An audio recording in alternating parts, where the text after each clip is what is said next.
आगे बढ़ते हैं। उत्तर प्रदेश उपचुनाव से जुड़ी हुई बड़ी खबर। उपचुनाव को लेकर बीजेपी प्रत्याशियों के नाम जल्द घोषित किए जाएंगे। तो 22 अक्टूबर तक नामों की घोषणा भारतीय जनता पार्टी कर सकती है।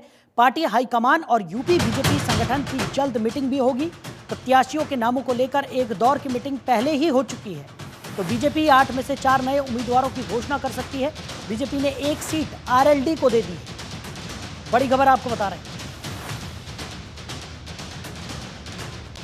तो उत्तर प्रदेश उपचुनाव को लेकर भारतीय जनता पार्टी जल्द ही प्रत्याशियों के नामों की घोषणा कर सकती है। तो प्रत्याशियों के नाम जल्द घोषित किए जाएंगे।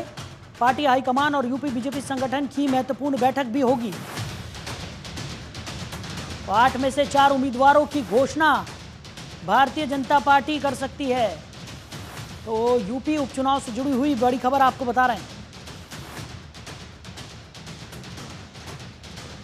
खबर पर ज्यादा जानकारी के साथ हमारे सहयोगी नंदन श्रीवास्तव हमारे साथ जुड़ गए। नंदन, उपचुनाव को लेकर भारतीय जनता पार्टी ने कमर कसी हुई है, ऐसे में प्रत्याशियों की जल्द घोषणा भारतीय जनता पार्टी कर सकती है, क्या कुछ जानकारी मिल पा रही है?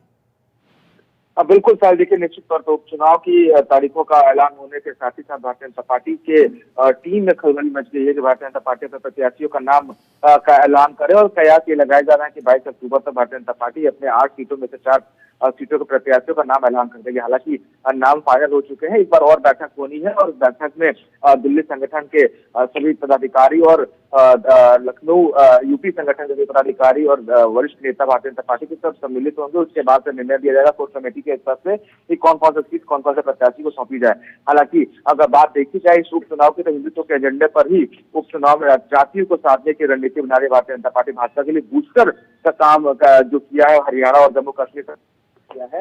अगर देखा जाए तो जिस तरीके से भारतीय जनता पार्टी वोटर्स को अट्रैक्ट कर रही है, जो core voter Bharatiya Janata party को उसको साधने की कोशिश कर रही है, वो साफ नजर आ रहा है।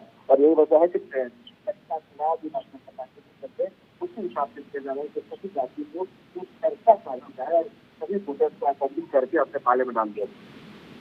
नंदन, वही जिस तरीके से भारतीय जनता पार्टी की तैयारियां देखने को मिल रही हैं, कोई कोर कसर अब भारतीय जनता पार्टी छोड़ना नहीं चाह रही है, क्योंकि उत्तर प्रदेश में भारतीय जनता पार्टी का जो लोकसभा चुनाव में प्रदर्शन था वो काफ़ी निराशाजनक रहा था।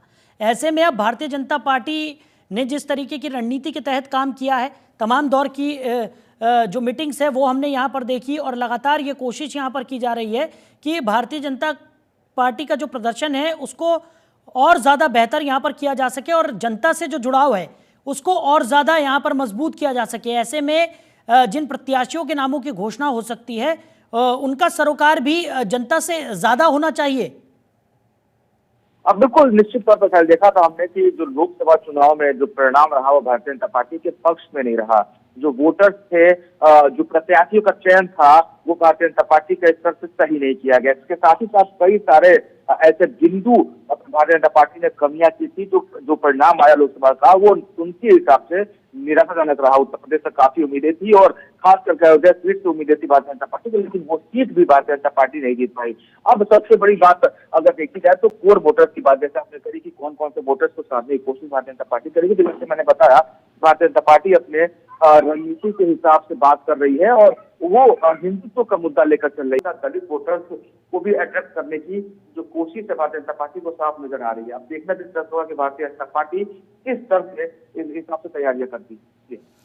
चलिए नंदन, आप बने रहिए हमारे साथ, आगे भी आपसे हम जानकारियां लेंगे।